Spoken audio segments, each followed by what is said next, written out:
ਚਾਹੇ ਕੇਂਦਰ ਸਰਕਾਰ ਹੋਵੇ ਜਾਂ ਰਾਜ ਸਰਕਾਰ, ਹਮੇਸ਼ਾ ਕੋਸ਼ਿਸ਼ ਰਹੀ ਹੈ ਕਿ ਕਿਸਾਨਾਂ ਨੂੰ ਫਸਲੀ ਚੱਕਰ ਚੋਂ ਕੱਢ ਕੇ ਹੋਰਨਾਂ ਸਹਾਇਕ ਧੰਦਿਆਂ ਵੱਲ ਨੂੰ ਲਿਆਂਦਾ ਜਾਵੇ। ਇਸ ਦੇ ਚੱਲਦਿਆਂ ਪੰਜਾਬ ਦੇ ਕਈ ਕਿਸਾਨਾਂ ਨੇ ਕਈ ਸਹਾਇਕ ਧੰਦੇ ਅਪਣਾਏ ਵੀ ਨੇ। ਇਹਨਾਂ ਧੰਦਿਆਂ ਚੋਂ ਇੱਕ ਧੰਦਾ ਜਿਹੜਾ ਉੱਭਰ ਕੇ ਸਾਹਮਣੇ ਆਇਆ ਹੈ ਉਹ ਹੈ ਮਧੂਮੱਖੀ ਪਾਲਣ। ਪੇਸ਼ ਹੈ ਸਾਡਾ ਇਸ ਤੇ ਹੀ ਆਧਾਰਿਤ ਇਹ ਵਿਸ਼ੇਸ਼ ਪ੍ਰੋਗਰਾਮ।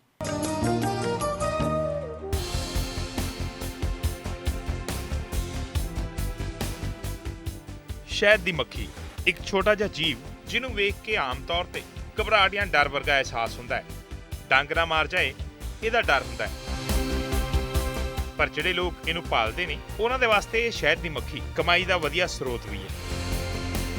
हुण इस प्रोग्राम दे विच हालांकि असीं तुहानूं पंजाब दे विच मक्खियां दे जरिए हो रहे फायदियां दी गल सुणाउणी है, पर उस तों पहिलां इह सवाल जरूर उठदा है कि ਕੀ ਸ਼ਹਿਦ ਦੀ ਮੱਖੀ ਨੂੰ ਸਿਰਫ ਮਨੁੱਖੀ ਨਜ਼ਰੀਏ ਦੇ ਨਾਲ ਹੀ ਵੇਖਿਆ ਜਾ ਸਕਦਾ ਹੈ? ਕੀ ਸਾਡੇ ਵਾਸਤੇ ਇਹ ਇਕੱਲਾ ਵਿੱਤ ਦਾ ਸਾਧਨ ਹੈ ਜਾਂ ਫਿਰ ਜਿਹੜੇ ਇਸ ਨੂੰ ਨਹੀਂ ਜਾਣਦੇ ਉਹਨਾਂ ਦੇ ਵਾਸਤੇ ਡਰ ਤੇ ਘਬਰਾਹਟ ਦਾ? ਜੀ ਨਹੀਂ। ਪ੍ਰੋਗਰਾਮ ਸ਼ੁਰੂ ਕਰਨ ਤੋਂ ਪਹਿਲਾਂ ਆਪਣੇ ਦਰਸ਼ਕਾਂ ਨੂੰ ਦੱਸ ਦਈਏ ਕਿ ਸ਼ਹਿਦ ਦੀ ਮੱਖੀ ਸਾਡੀ ਜ਼ਿੰਦਗੀ ਦਾ ਇੱਕ ਬਹੁਤ ਅਹਿਮ ਹਿੱਸਾ ਹੈ।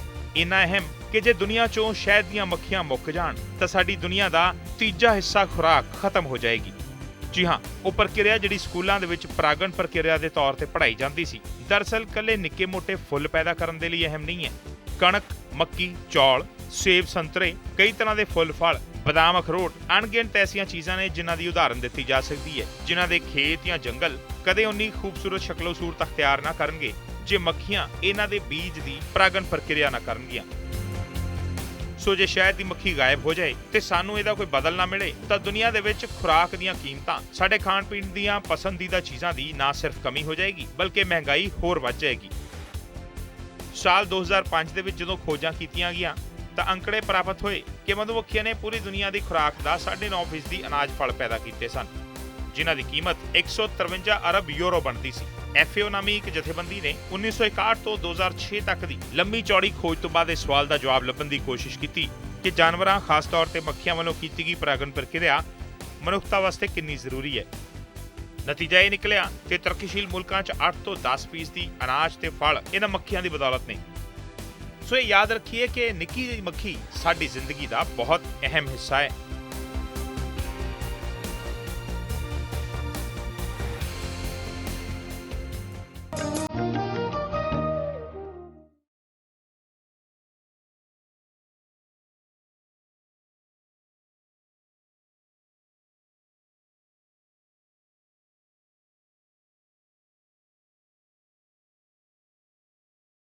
ਸਹਾਇਕ ਧੰਦਾ ਮਧੂਮੱਖੀ ਪਾਲਣ ਇੱਕ ਅਜਿਹਾ ਧੰਦਾ ਹੈ ਜਿਸ ਵਿੱਚ ਘੱਟ ਮਿਹਨਤ ਅਤੇ ਲਾਗਤ ਦੇ ਬਾਵਜੂਦ ਕਾਫੀ ਮੁਨਾਫਾ ਦਰਜ ਕੀਤਾ ਜਾ ਸਕਦਾ ਹੈ। ਕਿਸਾਨ ਜੇ ਇਸ ਧੰਦੇ ਵਿੱਚ 1 ਲੱਖ ਰੁਪਏ ਸ਼ੁਰੂਆਤੀ ਦੌਰ ਵਿੱਚ ਲਗਾਉਂਦਾ ਹੈ ਤਾਂ 1 ਸਾਲ ਵਿੱਚ ਉਸ ਦੇ ਧੰਦੇ ਵਿੱਚ ਲੱਗਿਆ 1 ਲੱਖ ਰੁਪਇਆ ਉਸ ਨੂੰ ਵਾਪਸ ਮਿਲ ਜਾਂਦਾ ਹੈ। ਇੰਨਾ ਹੀ ਨਹੀਂ, ਸਾਲ ਦਰ ਸਾਲ ਮੱਖੀਆਂ ਦੀ ਗਿਣਤੀ ਵਿੱਚ ਵਾਧਾ ਹੋਣ ਦੇ ਕਾਰਨ ਮੁਨਾਫਾ ਹਰ ਸਾਲ ਵੱਧਦਾ ਹੀ ਜਾਂਦਾ ਹੈ। ਮਧੂਮੱਖੀ ਨੂੰ ਲੱਕੜ ਦੇ ਡੱਬੇ ਵਿੱਚ ਪਾਲਿਆ ਜਾਂਦਾ ਹੈ। ਸਭ ਤੋਂ ਵੱਡੀ ਗੱਲ ਹੈ ਕਿ ਪੂਰੀ ਦੁਨੀਆ ਵਿੱਚ ਪੰਜਾਬ ਵਿੱਚ ਉਤਪਾਦਿਤ ਸ਼ਹਿਦ ਨੂੰ ਸਭ ਤੋਂ ਵਧੀਆ ਮੰਨਿਆ ਜਾਂਦਾ ਹੈ। ਇਸ ਲਈ ਪੰਜਾਬ ਵਿੱਚ ਉਤਪਾਦਿਤ ਸ਼ਹਿਦ ਦੀ ਮੰਗ ਵਿਦੇਸ਼ਾਂ ਵਿੱਚ ਸਭ ਤੋਂ ਜ਼ਿਆਦਾ ਹੈ।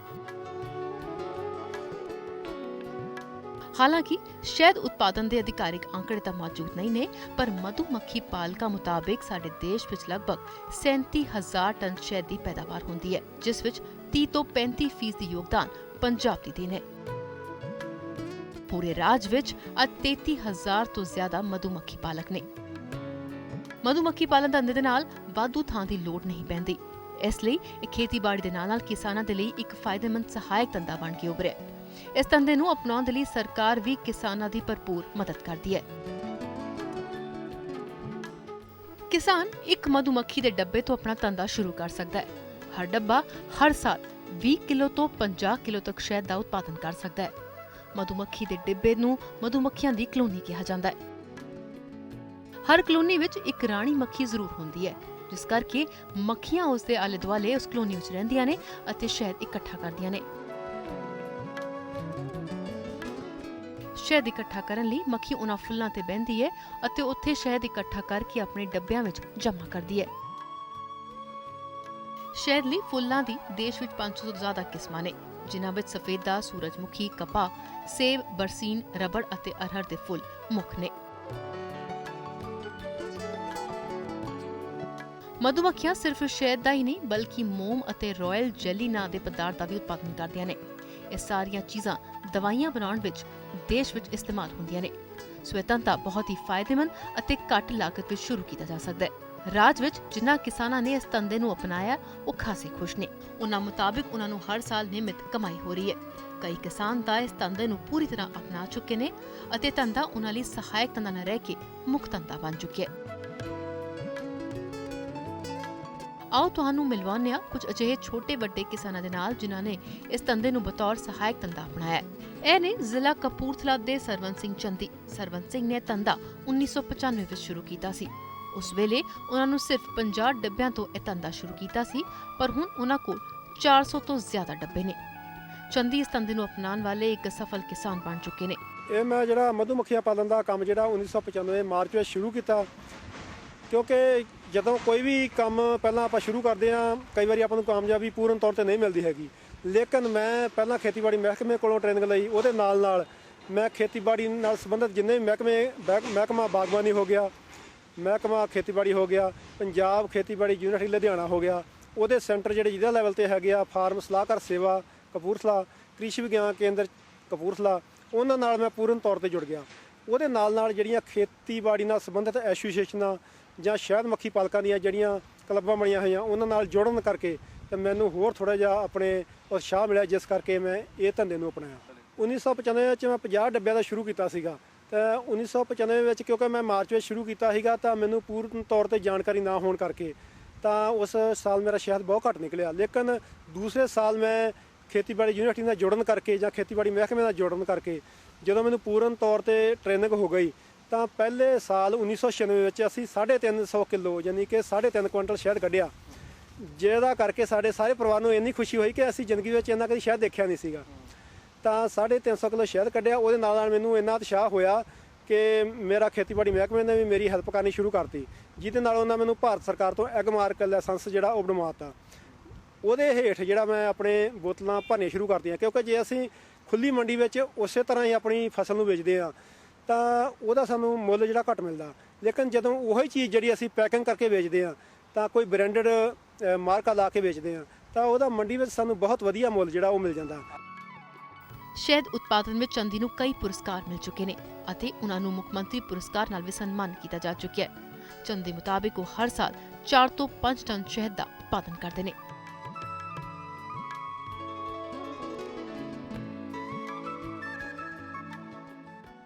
ਚਾਹੇ ਸ਼ਹਿਦ ਉਤਪਾਦਨ ਧੰਦਾ ਇੱਕ ਬਹੁਤ ਹੀ ਲਾਭਦਾਇਕ ਸਹਾਇਕ ਧੰਦੇ ਦੇ ਰੂਪ ਵਿੱਚ ਉੱਭਰ ਰਿਹਾ ਹੈ, ਲੇਕਿਨ ਅਜਿਹੇ ਕੁਝ ਕਾਰਨ ਨੇ ਕਿ ਇੱਕ ਵਾਰ ਕਿਸਾਨ ਜਿਹੜੇ ਇਹਨੂੰ ਅਪਣਾਉਂਦੇ ਨੇ ਉਹ ਕਈ ਵਾਰ ਇਸ ਤੋਂ ਆਪਣਾ ਮੂੰਹ ਫੇਰ ਲੈਂਦੇ ਨੇ। ਇਹਨਾਂ ਵਿੱਚੋਂ ਸਭ ਤੋਂ ਵੱਡਾ ਕਾਰਨ ਹੈ ਕਿ ਸਰਕਾਰਾਂ ਵੱਲੋਂ ਸ਼ਹਿਦ ਦੇ ਮੰਡੀਕਰਨ ਲਈ ਕੋਈ ਵਿਸ਼ੇਸ਼ ਪ੍ਰਬੰਧ ਨਹੀਂ ਕੀਤੇ ਗਏ, ਜਿਸ ਕਾਰਨ ਕਿਸਾਨਾਂ ਨੂੰ ਆਪਣਾ ਸ਼ਹਿਦ ਵੇਚਣ ਲਈ ਨਾ ਤਾਂ ਸਹੀ ਭਾਅ ਮਿਲਦਾ ਹੈ ਤੇ ਨਾ ਸਹੀ ਬਾਜ਼ਾਰ।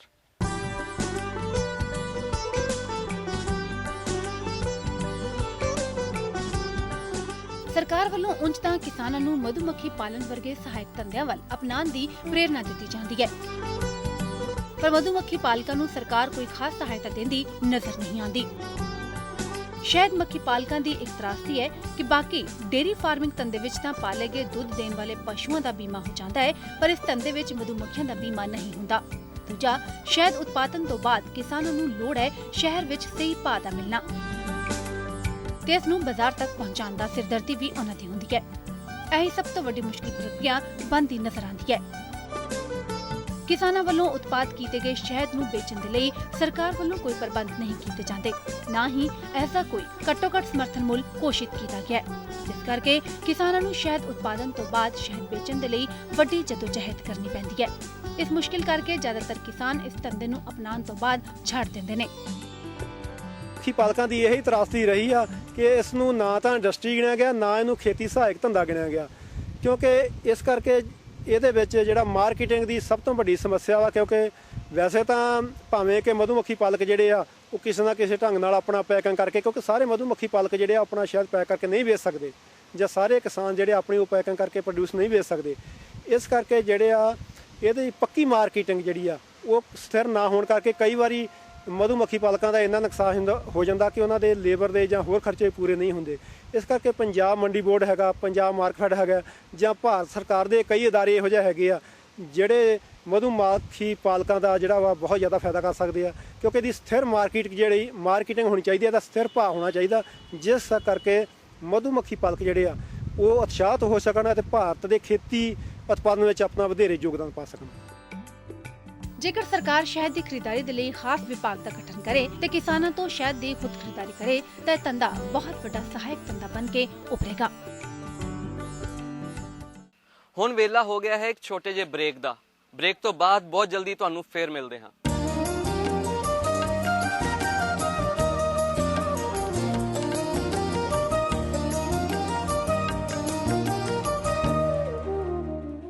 ਬ੍ਰੇਕ ਤੋਂ ਬਾਅਦ ਤੁਹਾਡਾ ਸਵਾਗਤ ਹੈ। ਸ਼ਹਿਦ ਦੀ ਪੈਦਾਵਾਰ ਕਿੰਜ ਹੁੰਦੀ ਹੈ, ਆਓ ਤੁਹਾਨੂੰ ਕਰਵਾਉਂਦੇ ਹਾਂ ਉਸ ਪ੍ਰਕਿਰਿਆ ਨਾਲ ਰੂਬਰੂ।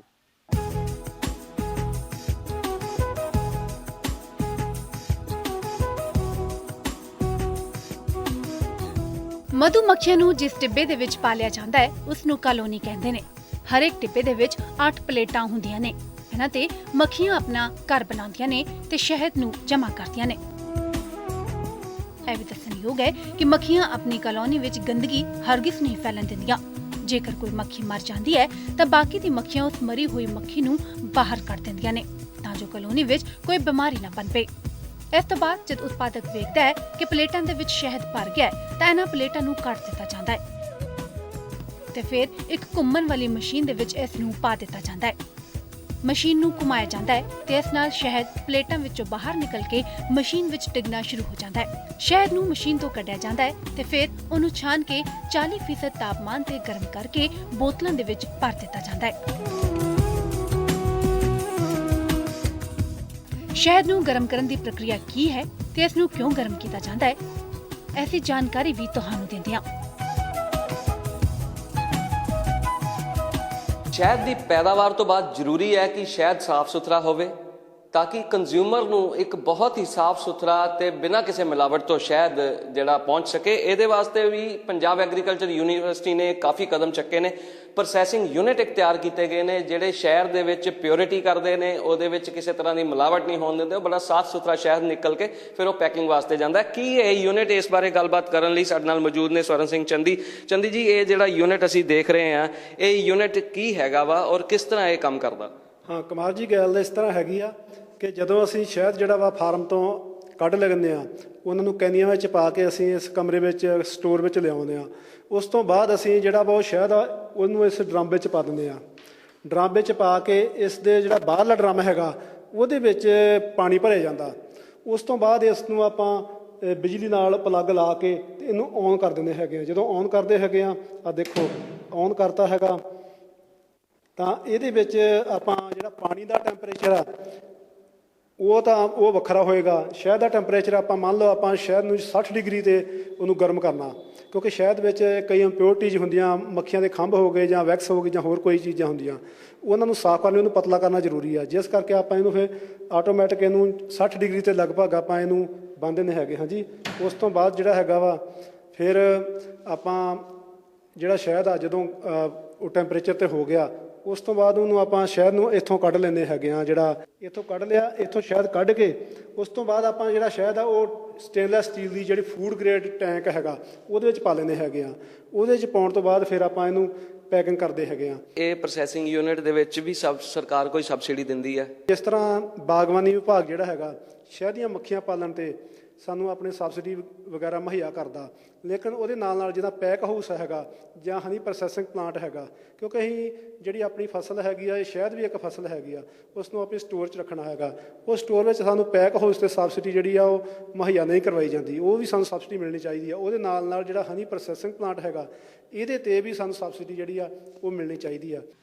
ਸੋ ਇਹ ਸਨ ਪ੍ਰੋਸੈਸਿੰਗ ਯੂਨਿਟ ਜਿਹਦੇ ਨਾਲ ਕਿ ਪਿਓਰਿਟੀ ਹੁੰਦੀ ਹੈ, ਸਫਾਈ ਹੁੰਦੀ ਸ਼ਹਿਦ ਦੀ ਔਰ ਬਹੁਤ ਸਾਫ਼ ਸੁਥਰਾ ਸ਼ਹਿਦ ਜਿਹੜਾ ਵਾ ਬਿਨਾਂ ਕਿਸੇ ਮਿਲਾਵਟ ਤੋਂ ਕੰਜ਼ਿਊਮਰ ਤੱਕ ਪਹੁੰਚਦਾ ਪੈਕ ਹੋਣ ਤੋਂ ਬਾਅਦ। ਲੇਕਿਨ ਕਿਸਾਨ ਦਾ ਇਹ ਵੀ ਮੰਨਣਾ ਹੈ ਕਿ ਇਹ ਪ੍ਰੋਸੈਸਿੰਗ ਯੂਨਿਟ ਕਿਸਾਨ ਦੀ ਪਹੁੰਚ ਬਹੁਤ ਈਜ਼ੀ ਹੋਣਾ ਚਾਹੀਦਾ। ਬਾਗਬਾਨੀ ਵਿਭਾਗ ਨੂੰ ਚਾਹੀਦਾ ਜਿਹੜਾ ਬੰਦਾ ਕਿਸਾਨ ਜਿਹੜਾ ਸ਼ਹਿਦ ਪੈਦਾ ਕਰਦਾ ਵਾ ਉਹਨੂੰ ਬਹੁਤ ਘੱਟ ਰਿਆਇਤੀ ਮੁੱਲ ਤੇ ਇਹ ਉਪਲਬਧ ਕਰਾਇਆ ਜਾਵੇ ਤਾਂ ਕਿ ਜਿਹੜਾ ਕੰਜ਼ਿਊਮਰ ਆ ਉਹਨੂੰ ਸਾਫ਼ ਸੁਥਰਾ ਤੇ ਬਿਨਾਂ ਮਿਲਾਵਟ ਦਾ ਸ਼ਹਿਦ ਮਿਲ ਸਕੇ।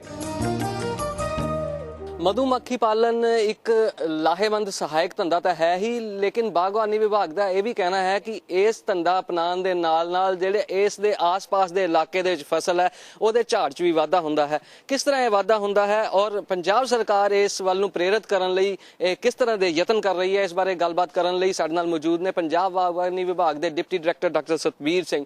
ਡਾਕਟਰ ਸਾਹਿਬ, ਇਹ ਜਿਹੜਾ ਕਿਹਾ ਜਾਂਦਾ ਹੈ ਬਾਗਬਾਨੀ ਵਿਭਾਗ ਵੱਲੋਂ ਵੀ ਇਸ ਧੰਦੇ ਦੇ ਨਾਲ ਜਿਹੜਾ ਧੰਦਾ ਅਪਣਾਇਆ ਜਾਂਦਾ ਕਿਸਾਨ ਨੂੰ ਆਲੇ ਦੁਆਲੇ ਦੀਆਂ ਫਸਲਾਂ 'ਚ ਵੀ ਫਾਇਦਾ ਹੁੰਦਾ, ਜਿੱਥੇ ਮਧੂਮੱਖੀਆਂ ਦੀ ਪਾਲਣਾ ਕੀਤੀ ਜਾਂਦੀ ਹੈ, ਕਿੱਦਾਂ ਹੁੰਦਾ ਉਹ ਫਾਇਦਾ?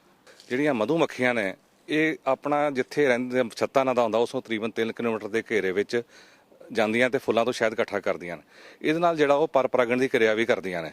ਜਿਹੜੀ ਪਰ ਪਰਾਗਣ ਦੀ ਕਿਰਿਆ ਇਹ ਫਲਾਂ ਤੇ ਸਬਜ਼ੀਆਂ ਦੇ ਵਿੱਚ ਜਦੋਂ ਫਲ ਜਾਂ ਫਿਰ ਸਬਜ਼ੀ ਡਿਵੈਲਪ ਹੁੰਦੀ ਹੈ ਜਾਂ ਬਣਦੀ ਹੈ ਤਾਂ ਉਹਦੇ ਵਾਸਤੇ ਪਰ ਪਰਾਗਣ ਜਿੱਥੇ ਨਾ ਹੋਏ ਤਾਂ ਉੱਥੇ ਉਹ ਝਾੜ ਚੰਗਾ ਨਹੀਂ ਬਣਦਾ। ਤੇ ਇਹ ਮੱਖੀਆਂ ਜਿਹੜੀਆਂ ਨੇ ਇਹਨਾਂ ਫਸਲਾਂ ਦਾ ਜਿੱਥੇ ਪਰ ਪਰਾਗਣ ਦੇ ਕਰਨ ਦੇ ਨਾਲ ਇਹਨਾਂ ਦੇ ਜਿੱਥੇ ਸ਼ਹਿਦ ਚੂਸਦੀਆਂ ਨੇ ਉੱਥੇ ਇਹਨਾਂ ਦਾ ਪਰ ਪਰਾਗਣ ਕੇ ਇਹਨਾਂ ਦਾ ਝਾੜ ਵੀ ਵਧਾਉਂਦੀਆਂ ਹਨ, ਜਿਹਦੇ ਨਾਲ ਤਕਰੀਬਨ ਇਹਨਾਂ ਦਾ 25-30% ਜਿਹੜਾ ਝਾੜ ਆ ਜਿੱਥੇ ਮੱਖੀਆਂ ਸ਼ਹਿਦ ਚੂਸਦੀਆਂ ਨੇ ਉੱਥੇ ਵੱਧ ਜਾਂਦਾ। ਪੰਜਾਬ ਸਰਕਾਰ ਕਿੱਦਾਂ ਇਸ ਧੰਦੇ ਵੱਲ ਨੂੰ ਪ੍ਰੇਰਿਤ ਕਰਦੀ ਹੈ? ਪੰਜਾਬ ਸਰਕਾਰ ਜਿਹੜੀ ਹੈ ਇਹਨਾਂ ਫਾਰਮਰਸ ਨੂੰ ਇਸ ਪਾਸੇ ਲਿਆਉਣ ਦੇ ਲਈ ਪ੍ਰੇਰਿਤ ਕਰਨ ਵਾਸਤੇ ਪਹਿਲਾਂ ਤਾਂ ਜਿਹੜੇ ਮਧੂਮੱਖੀ ਦੀ ਟ੍ਰੇਨਿੰਗ ਦਵਾਉਂਦੀ ਹੈ, ਉਹਦੇ ਵਾਸਤੇ ਅਸੀਂ ਖੇਤੀਬਾੜੀ ਯੂਨੀਵਰਸਿਟੀ ਤੇ ਆਪਣਾ ਜਿਹੜਾ ਖੇਤੀਬਾੜੀ ਵਿਭਾਗ ਪੰਜਾਬ ਹੈ ਜਾਂ ਬਾਗਬਾਨੀ ਵਿਭਾਗ ਆ ਇਹਨਾਂ ਦੇ ਗਰੁੱਪ ਬਣਾ ਕੇ ਇਹਨਾਂ ਨੂੰ ਟ੍ਰੇਨਿੰਗ ਦਿੰਦਾ। ਟ੍ਰੇਨਿੰਗ ਤੋਂ ਉਪਰੰਤ ਇਹਨਾਂ ਨੂੰ ਬੀ ਕੀਪਿੰਗ ਦਾ ਇੱਕ ਸਰਟੀਫਿਕੇਟ ਦਿੱਤਾ ਜਾਂਦਾ ਹੈ। ਜਿਨ੍ਹਾਂ ਜ਼ਿਮੀਂਦਾਰਾਂ ਕੋਲ ਇਹ ਸਰਟੀਫਿਕੇਟ ਮਿਲ ਜਾਂਦਾ ਹੈ ਉਹਨਾਂ ਨੂੰ ਵਿਭਾਗ ਜਿਹੜਾ ਹੈ ਇਹਦੇ ਜਿਹੜੇ ਬਕਸੇ ਖਰੀਦਣ ਲਈ ਜਿਹੜੇ ਕਿ ਤਕਰੀਬਨ ਜੇ 4000 ਦਾ ਬਕਸਾ ਤੇ 40% ਸਬਸਿਡੀ 1600 ਰੁਪਏ ਸਬਸਿਡੀ ਮਿਲਦੀ ਹੈ। ਉਸ ਤੋਂ ਇਲਾਵਾ ਜਿਹੜੇ ਇਹਨਾਂ ਦੇ ਹਨੀ ਬਾਗ ਜਿਹੜਾ ਸ਼ਹਿਦ ਇਕੱਠਾ ਕਰਨ ਲਈ ਉਹਨਾਂ ਤੇ ਵਰਤਣ ਵਾਸਤੇ ਜਿਹੜੀਆਂ ਮਸ਼ੀਨਾਂ ਜਾਂ ਉਹਦੀ ਜਿਹੜੀ ਬਾਲਟੀਆਂ ਜਿਹਦੇ 'ਚ ਉਹ ਫੂਡ ਗ੍ਰੇਡ ਦੀਆਂ ਬਾਲਟੀਆਂ ਖਰੀਦਣ ਲਈ ਜਿਹੜੀ ਉਹਦੇ ਵਾਸਤੇ ਵੀ ਸਬਸਿਡੀ ਆ। ਫਿਰ ਇਸ ਤੋਂ ਇਲਾਵਾ ਜਿਹੜਾ ਇਹ ਬਹੁਤ ਵੱਡਾ ਕੰਮ ਹੈ ਜਿਹੜਾ ਬਕਸਿਆਂ ਦੀ ਕੁਆਲਿਟੀ ਜਿਹੜੀ ਇਹਨਾਂ ਨੂੰ ਚੰਗੀ ਮਿਲੇ ਉਹਦੇ ਵਾਸਤੇ ਜਿਹੜੇ ਬੀ ਬਰੀਡਰ ਦੀ ਰਜਿਸਟ੍ਰੇਸ਼ਨ ਖੇਤੀਬਾੜੀ ਵਿਭਾਗ ਕਰਦਾ ਹੈ। ਵਿਭਾਗ ਉਹਨਾਂ ਨੂੰ 10 ਲੱਖ ਰੁਪਏ ਦੇ ਜੇ ਉਹਨਾਂ ਦਾ ਖਰਚਾ ਆਉਂਦਾ 40% ਸਬਸਿਡੀ ਦਿੰਦਾ ਤਾਂ ਜੋ ਕੁਆਲਿਟੀ ਦੇ ਉਹ ਬਕਸੇ ਦੇ ਕੇ ਤੇ ਇਹਨਾਂ ਨੂੰ ਜਿਹੜਾ ਕਿ ਵਧੀਆ ਜਿਹੜੇ ਮਿਲਣਗੇ ਤਾਂ ਹੀ ਉਹ ਜਿਹੜਾ ਧੰਦਾ ਵਿੱਚ ਉਹਨਾਂ ਨੂੰ ਕਿਸਾਨਾਂ ਨੂੰ ਲਾਭ ਹੋਏਗਾ। ਇਹ ਉਪਰਾਲੇ ਜਿਹੜੀ ਸਰਕਾਰ ਕਰ ਰਹੀ ਹੈ। ਪੰਜਾਬ ਸਰਕਾਰ ਨੇ ਕੋਈ ਬੀ ਬੋਰਡ ਬਣਾਇਆ ਹੈ ਕਿ ਉਹਦਾ ਕਿਸਾਨਾਂ ਨੂੰ ਫਾਇਦਾ ਹੋਇਆ ਹੈ ਔਰ ਬੀ ਬੋਰਡ ਦੇ ਵਿੱਚ ਅੱਗੇ ਹੋਰ ਕੀ ਪ੍ਰੋਵੀਜ਼ਨਸ ਰੱਖੀਆਂ ਗਈਆਂ ਨੇ?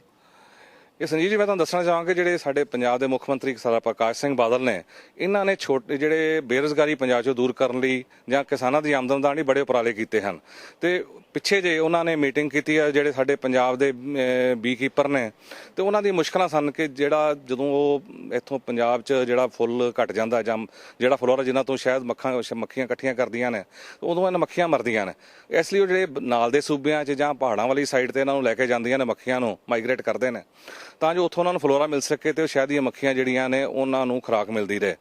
ਤੇ ਉਸ ਸਮੇਂ ਤੇ ਆਮ ਤੌਰ ਤੇ ਇਹਨਾਂ ਨੂੰ ਦੇਖਣਾ ਇਸ 'ਚ ਆਇਆ ਸੀ ਕਿ ਜਿਹੜੇ ਇਹਨਾਂ ਦੇ ਬੈਰੀਅਰ ਜਿਹੜੇ ਆਉਂਦੇ ਨੇ ਟੋਲ ਆਉਂਦੇ ਨੇ ਉੱਥੇ ਇਹਨਾਂ ਨੂੰ ਜਿਹੜੇ ਨੇ ਮੱਖੀ ਪਾਲਕਾਂ ਨੂੰ ਮੁਸ਼ਕਲਾਂ ਪੇਸ਼ ਆਉਂਦੀਆਂ ਸਨ ਤੇ ਨਾਲ ਹੀ ਜਿਹੜਾ ਉਸ ਨੂੰ ਦੂਰ ਕਰਨ ਦੇ ਲਈ ਤੇ ਦੂਸਰਾ ਜਿਹੜਾ ਕਈ ਜਿਹੜੇ ਪੰਜਾਬ ਦੇ ਵਿੱਚ ਵੀ ਫਾਰੈਸਟ ਏਰੀਆ ਹੈ ਜਿਹੜਾ ਪੰਜਾਬ ਦਾ ਫਾਰੈਸਟ ਵਿਭਾਗ ਮੇਨਟੇਨ ਕਰਦਾ ਜਾਂ ਸੜਕਾਂ ਦੇ ਲੱਗੇ ਥਾਂ ਨੇ ਉੱਥੇ ਵੀ ਇਹ ਮੱਖੀਆਂ ਦੇ ਛੱਤੇ ਰੱਖੇ ਜਾਂਦੇ ਸਨ।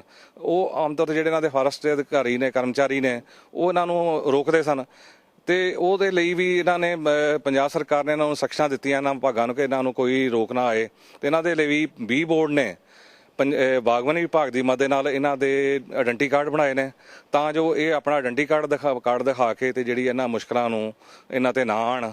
ਸੋ ਇਹ ਸਨ ਡਾਕਟਰ ਸਤਬੀਰ ਸਿੰਘ ਜਿਹੜੇ ਦੱਸ ਰਹੇ ਸੀ ਪੰਜਾਬ ਸਰਕਾਰ ਵੀ ਬਹੁਤ ਉਪਰਾਲੇ ਕਰ ਰਹੀ ਹੈ ਕਿ ਵੱਧ ਤੋਂ ਵੱਧ ਕਿਸਾਨ ਜਿਹੜੇ ਇਸ ਧੰਦੇ ਨੂੰ ਅਪਣਾਉਣ। ਇਹ ਉਹਨਾਂ ਨੂੰ ਸਬਸਿਡੀ ਪੰਜਾਬ ਸਰਕਾਰ ਵੱਲੋਂ ਦੇਣ ਦੀ ਵੀ ਯੋਜਨਾ ਹੈ ਜਿਹੜੀ ਆਉਣ ਵਾਲੇ ਦਿਨਾਂ 'ਚ ਪੰਜਾਬ ਸਰਕਾਰ ਵੱਲੋਂ ਵੀ ਦਿੱਤੀ ਜਾਏਗੀ। ਉਹਦੇ ਨਾਲ ਪੰਜਾਬ ਦੇ ਵਿੱਚ ਜਿਹੜੇ ਜ਼ਿਆਦਾ ਕਿਸਾਨ ਨੇ ਉਹ ਇਸ ਧੰਦੇ ਵੱਲ ਨੂੰ ਵਧਣਗੇ, ਇਸ ਧੰਦੇ ਵੱਲ ਨੂੰ ਪ੍ਰੇਰਿਤ ਹੋਣਗੇ ਤੇ ਜ਼ਿਆਦਾ ਫਾਇਦਾ ਕਮਾ ਸਕਣਗੇ।